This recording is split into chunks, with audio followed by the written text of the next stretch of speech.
নমস্কাৰ ঈশা নিউজৰ বিশেষ অনুষ্ঠান হুটৰ বিপৰীতলৈ আপোনাক স্বাগতম জনাইছো। এটা সময় আছিল কেন্দ্ৰত তেতিয়াও বিজেপিৰ চৰকাৰে আছিল প্ৰধানমন্ত্ৰী অটল বিহাৰী বাজপেয়ী যি বাজপেয়ীৰ নামতে এতিয়া আছে বিজেপিৰ কাৰ্যালয় বাজপেয়ী ভৱন। সেই বাজপেয়ী চৰকাৰৰ সময়ৰ সংসদৰ কিছু দৃশ্য এতিয়াও সুলভ ইউটিউব অথবা আন আন সামাজিক প্লেটফৰ্মত। সেই সময়তো বিৰোধীয়ে কটাক্ষ কৰিছিল শাসকীয় দলক প্ৰধানমন্ত্ৰী অটল বিহাৰী বাজপেয়ীক, কিন্তু সেয়া আছিল শালীনতা ৰক্ষা কৰি। আজিৰ দৰে টুলুঙা সকলোৰে সন্মুখত শুনিব নোৱাৰা মন্তব্য কিন্তু নহয়। আমোদজনক আছিল কথাবোৰ, আক্ৰমণাত্মক নহয়। বিৰোধীত থকা লালু প্ৰসাদ যাদৱে সেই সময়ত প্ৰধানমন্ত্ৰী বাজপেয়ীক কিদৰে কটাক্ষ কৰিছিল আৰু সেই মন্তব্য শুনি সকলো সাংসদৰ লগতে বাজপেয়ীও কিদৰে হাঁহি ৰখাব নোৱাৰা হৈছিল এবাৰ চাই লওক। তাৰ পিছত আহিম আজিৰ আলোচনাৰ বিষয়টোলৈ। कि नेहरू जी ने कहा था कि अटल एक दिन तुम देश का प्रधानमंत्री बनेगा, आपने कहा था, ये लिखा हुआ है रिकॉर्ड में, आपने कहा था। नेहरू जी तो एक बार बोले, आप हो गए 2 बार। आप तो जान छोड़िए मुल्क का। कि সংবাদ মাধ্যম বা সামাজিক মাধ্যম, কি সাংস্কৃতিক বা ৰাজনৈতিক, সকলো ক্ষেত্ৰতে ক্ৰমান্বয়ে বাঢ়ি আহিছে টুলুঙা মন্তব্য, তুচ্ছ তাচ্ছিল্য, দম্ভালি মৰা কথা, ইটিকিং ইত্যাদিবোৰ। নিজকে চৰ্চাত ৰখাৰ বাবে নেকি নাজানো, এচাম জনপ্ৰিয় লোকৰ এনে আচৰণ, টুলুঙা কথা, উদ্ভট মন্তব্য, মুখ চুপতি আৰু জনসাধাৰণৰ অবাঞ্ছিত হাঁহিবোৰে সমাজত বিৰূপ প্ৰভাৱ পেলোৱা যেন অনুভৱ হয়। এজন ব্যক্তিৰ আচৰণ বা স্বভাৱ তেওঁৰ চিন্তাৰ পৰিচায়ক। বৰ্তমানৰ উশৃংখল সমাজখনৰ বাবে সততে যুৱ প্ৰজন্মক আঙুলি টোৱা এচাম লোকে সেইসকল প্ৰতিষ্ঠিত সন্মানীয় জনপ্ৰিয় লোকৰ কথাকাণ্ডক আওকাণ কৰিব নালাগে। চিধা কথা কওঁ বুলি যুৱক যুৱতীক মদ খাবলৈ পঠিওৱাই হওক বা মাকৰ খাটি গাখীৰ খাই ডাঙৰ হোৱাৰ দৰে মন্তব্যই হওক, যুৱ প্ৰজন্মই আজিকালিৰ যুৱ প্ৰজন্মই বা বৰ্তমানৰ যুৱ সমাজে কথা ক'বলৈ ভয় নকৰা, শালীনতা ৰক্ষা নকৰা, স্থান কাল পাত্ৰ বিচাৰ নকৰা হোৱা এই আচৰণবোৰ এইবোৰৰে অনুপ্ৰেৰণা নহয়নে? ৰাজহুৱা মানুহবোৰৰ ব্যক্তিত্বৰ ওজন থকা উচিত বুলি আপুনি ভাবেনে?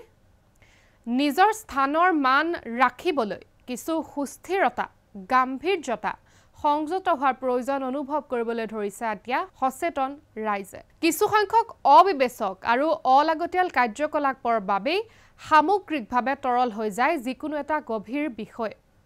সফল ডেকাৰ পৰা 50ৰ ঊৰ্ধৰ প্ৰায় সকলোৱে আজিকালি কিছুমান ক্ষেত্ৰ বেয়া পাবলৈ লৈছে বা ধৰিছে।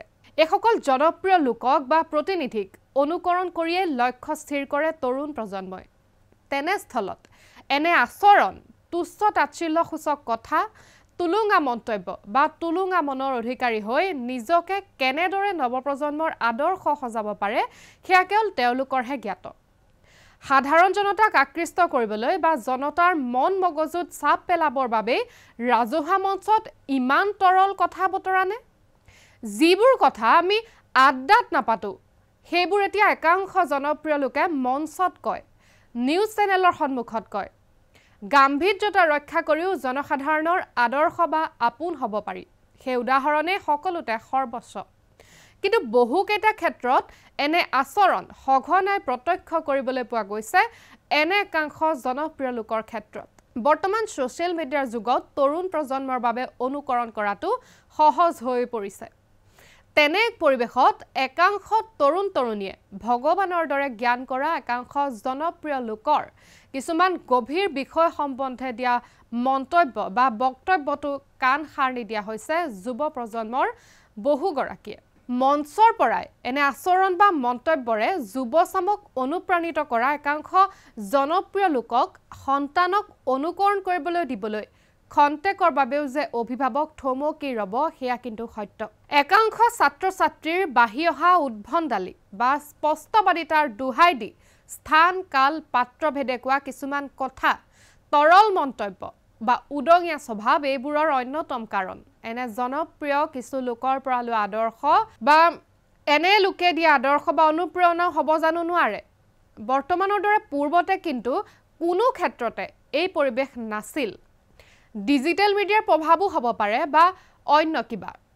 কেইবছৰমান পূৰ্বলৈকে সন্মানীয় বা জনপ্ৰিয় লোকসকলৰ এক পদমৰ্যাদা আছিল বা গাম্ভীৰ্যতা আছিল ৰাইজৰ মাজত কিন্তু সমানেই জনপ্ৰিয় আছিল সেইসকল ব্যক্তিও মাথো সহ্য কৰিব নোৱাৰা ধৰণৰ কিছুমান তৰল কথা ইটিকিং অশ্ৰাব্য ভাষা বা উদ্ভণ্ডালি নাছিল ফলত সমীহ আৰু সন্মান কৰিছিল ৰাইজে জনমানসত ব্যক্তিত্বৰ ওজন আছিল কেৱল আসনখন বা জনপ্ৰিয়তাক নহয় ব্যক্তি হিচাপেও প্ৰিয় আছিল তেওঁলোক জনতাৰ কিন্তু এনেকুৱা পৰিৱেশ নাছিল যুৱ প্ৰজন্মৰ প্ৰতিনিধি হিচাপে ৰাইজলৈ এটা প্ৰশ্ন এনে জনতাৰ প্ৰতিনিধি বা জনপ্ৰিয় লোকক আদৰ্শ হিচাপে গ্ৰহণ কৰি সেই ক্ষেত্ৰটোত ভৰি থবলৈ আমি যামনে ইয়াৰ বিকল্প কি হোৱা উচিত জনাব